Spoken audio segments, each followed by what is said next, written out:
Hello everyone, Ollie here from 𝕤𝕗𝕚𝕚, and I'm back again with another Terminator film review.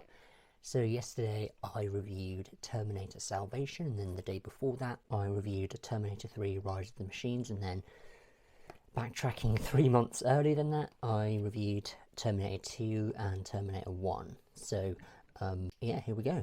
This is going to be Terminator Genisys. So for people that want to be up to date and haven't been watching the previous reviews, first of all, I recommend watching those reviews so that you are up to speed on where I'm at with the Terminator films. But if you're not, and if you're just watching this for the first time, hello. And yeah, so like I said, watched Terminator Salvation yesterday, and then Terminator 3 Rise of the Machines the day before. And yeah, this is going to be an interesting one because this is apparently a reboot. So this is a standalone Terminator film, I believe. It says a reboot on here, an action-packed reboot from Zoo. The fuck is Zoo? Anyway, but yeah, one of the main drawings for me, I mean, other than Arnold being back, is Emilia Clarke, who, of course, you know, she's in Game of Thrones. I mean, I don't highlight her as in Game of Thrones, but I really like her in Solo, a Star Wars story, one of the anthology Star Wars films.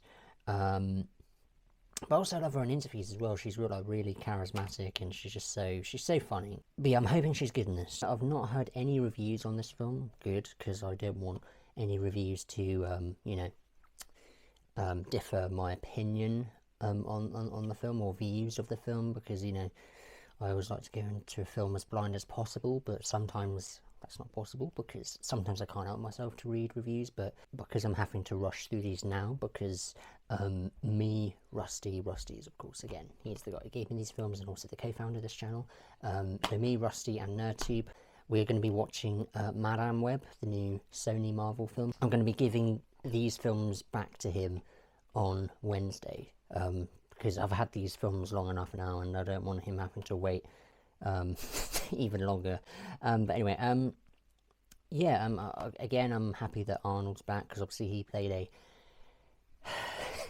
CGI role in Salvation, but obviously because, you know, like I said in my previous review in Salvation, he was a governor at the time. I don't know if he was still a governor even now, but he's back, so that's a good thing. But again, Emilia Clarke I'm looking forward to, and then also someone I've just recognised on the front cover. This guy that's on fire in the middle, I think he's in the Pet Sematary remake, 2019 remake, and also he's in Oppenheimer, I believe, in the political section. I know you probably can't tell with that, but yeah, I definitely, yeah, it's got to be him. Yeah, it's got to be him. Oh, I should probably let you guys know.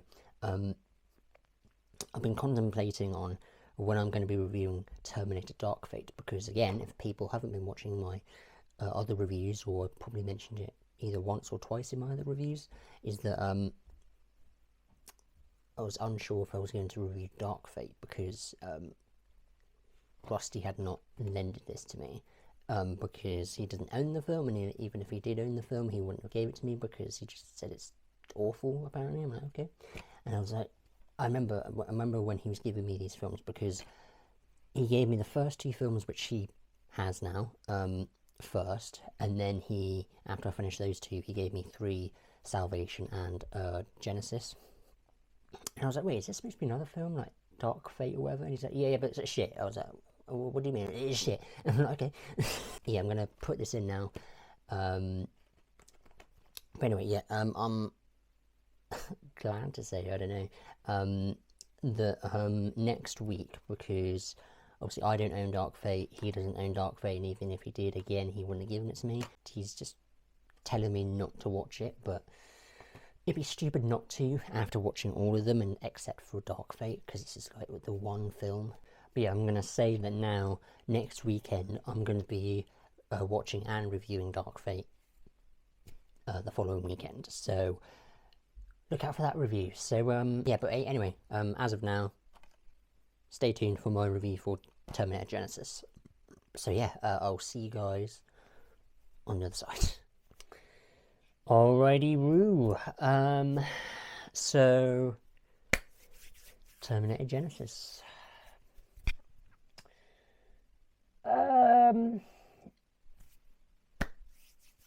At this point, I can pretty much take or leave these sequels, obviously apart from the second one, until I see Dark Fate, which I believe is another sequel to the second film. We'll see how that goes, but as of now, I think I'm just going to stick with rewatching the first two films, because, I mean, this wasn't bad, but it wasn't great either, really. Alright, let's go down the line. Let's point out the good. And the good, well, some of the performances were decent. Like, I thought Emilia Clarke, like I said at the beginning of the video, I was excited for because I think she's great. I think she's really funny, and I mean, she has an American accent in this, which is a bit weird. I've never heard her with an American accent before. I mean, it's good, but it's just really weird to get used to it. But I did get used to it after a while, but still weird nonetheless. But and she plays Sarah Connor, which I was not expecting at all. I thought she was just going to play a brand new, random, new character in this film. But yeah, she plays like a young Sarah Connor, or a new interpretation of her. I mean, she was badass. I mean, that's the only similarity between her version and Linda Hamilton's version. But Jai Courtney, I don't know how you pronounce it like that, Jai Courtney, the Australian actor who plays Captain Boomerang in the two Suicide Squad films. That's how I really know him as, apart from this now. But he plays Kyle Reese, which is also interesting. And then also, the guy I was talking about on the front cover, we'll get to that in a minute, the front cover specifically, but the guy on the front cover is played by Jason Clarke. Oddly enough, Jason and Amelia have the same surname, and it's spelt the same as well, so that's kind of strange. And they're not related, obviously. One's American, one's British. They could be related, but they're not. Which is weird, because in this film, they're related, because Jason Clarke plays John Connor. Obviously a different interpretation of John Connor. And Jason Clarke was okay. He was okay. I mean, the only other film that I've seen him in is, films I've seen him in is in 2019 remake of Pet Sematary. He plays the dad in that, and I've also seen him in Oppenheimer. He was in a segment of that, in the black and white bit, with the court and everything, I believe. He was part of that pursuit. But yeah, he was okay in this. He wasn't anything special, to be honest. With the twists, again, we're going to have spoilers in this review, like as in with all of these, because obviously they've been out for quite some time. I immediately knew that he was going to be the bad guy. You want to know why? Why would you do that? You stupid bitches. I'm referring to Paramount, or whoever's decision it was, to put this guy, this character, in the poster with that. He looks like a bad guy, and he's a fucking Terminator, pretty much. And it's just like, why would you spoil that? That's just poor advertisement. Ironically, Pet Sematary, the 2019 remake that also Jason Clarke is in, there was also a terrible marketing where, if you haven't watched Pet Sematary, either version, basically, this is another spoiler if you're really that bothered, but basically, I haven't seen the original Pet Sematary yet. I'm just going to go on a bit of a side rant for a second. So if you want to skip, then I'll put a timestamp on where I continue with the review. But I've not watched the original Pet Sematary, but I heard that there's obviously it's a family. You got a boy child and a girl child, and basically in the end, the boy child in the original becomes the demon. But then they switched the gender from the boy to the girl in the remake, just to add something different. But the thing is, they advertise that in the trailer. So if people have watched it and watched that trailer before watching that film, then it's a bit annoying. But it didn't surprise me. I mean, it did surprise me when I watched it, because I haven't watched the original one. I hadn't heard all the backering about it, because I didn't watch it back in the day when it came out, the remake in 2019.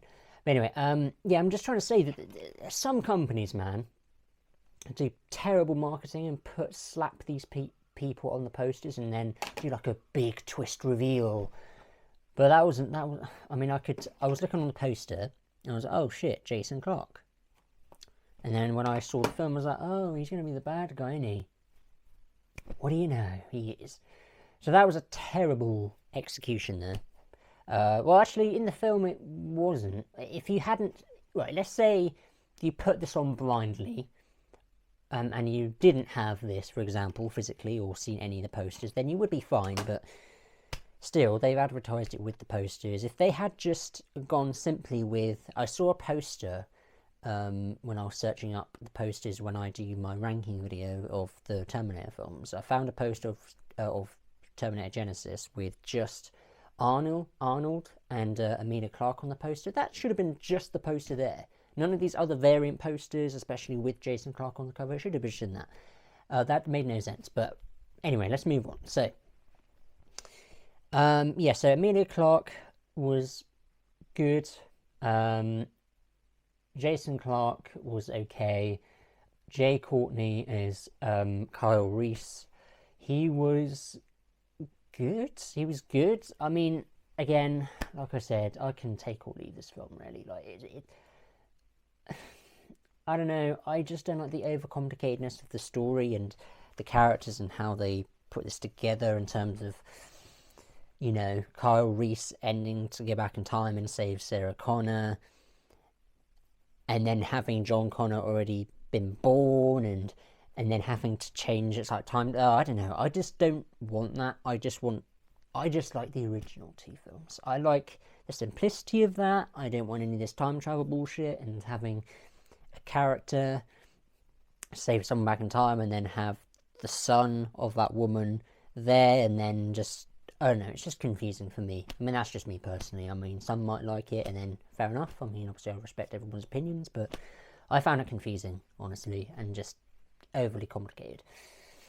So that's one of my gripes. But anyway, back to the positives, which aren't that many, but there aren't too many negatives either. I'm pretty neutral about this film. I'm not, I don't know, it's weird.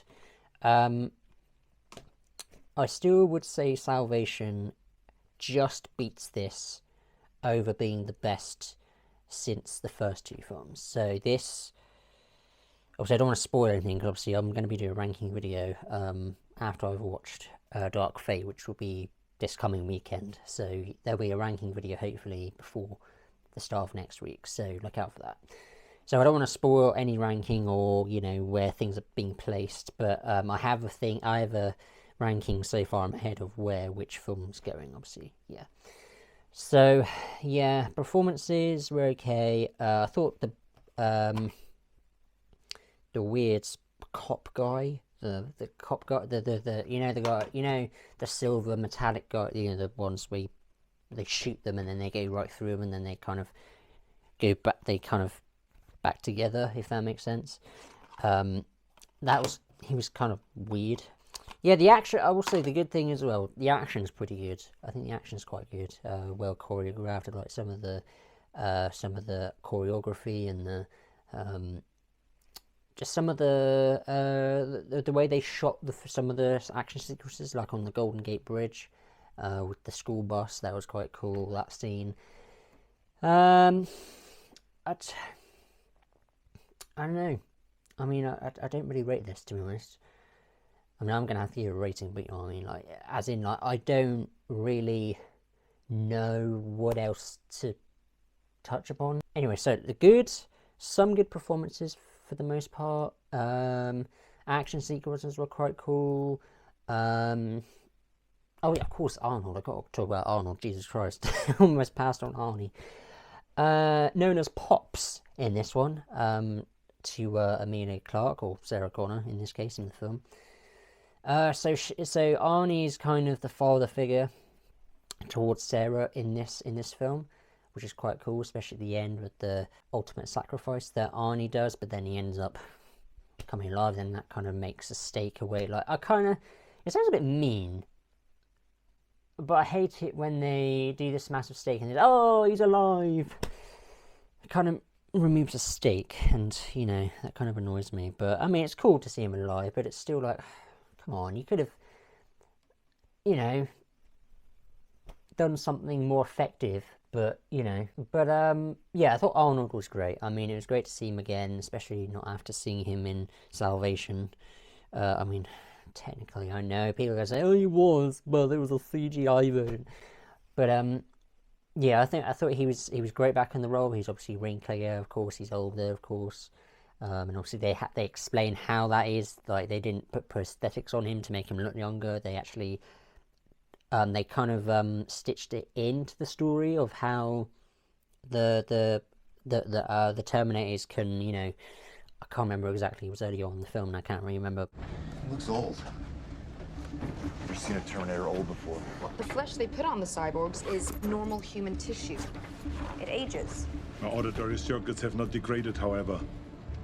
I'm old, not obsolete. That's kind of a cool way of, you know, representing that without having Arnold being in, you know, prosthetics and make him, you know, look younger or de-age him or whatever. So that was kind of cool, the way they implemented that side of the thing. But yeah, I mean, I don't really know what else to say, really. Well, I've got to talk about Genisys, which is that software, that hardware that everyone's having on their devices, and then obviously they end up destroying it. I don't know, I'm not going to come back to this film anytime soon, like the other ones. I might come back to Salvation at some point, maybe. Obviously, I don't own the films, but I'm not in a rush to watch any of the sequels, obviously, aside from the first two again, but I don't know. Anyway, I thought the story was okay. I just thought it was a bit overcomplicated with the time travel-y stuff and having John Connor and Kyle Reese being in the same place, but then Sarah Connor's in a different time. You know, it's just weird. But yeah, what would I rate this film? So I would say 6 out of 10 or 3 out of 5 stars. So yeah, that's my rating for Terminator Genisys. So if you enjoyed my review, guys, and my thoughts, let me know what your thoughts on Terminator Genisys are, and also the other films as well. Go check out my other reviews if you haven't yet, for the other previous films, and then wait till I upload my review for Terminator Dark Fate, which again should be coming out later on this week. So yeah, that's going to be it for me. Again, if you like this video, please give it a thumbs up. Comment below your thoughts on Terminator Genisys. What did you like? What didn't you like? Did you like it at all, or whatever your thoughts? And yeah, I'll see you guys in the next video, which at this point is going to be me. I might be wrong, it might be a different video, but it won't be the review for Terminator Dark Fate, because on Wednesday, me, Rusty and NerdTube are going to be going to watch Madame Web on Wednesday afternoon. So there'll be a video out before my review for Terminator Dark Fate. So if I don't upload before Wednesday, then you'll obviously see me on Wednesday, or whenever the film, whenever the review come out, which I'm hoping it will be Wednesday. So yeah, so yeah, that's it for me, and I'll see you guys in the next video. Cheers.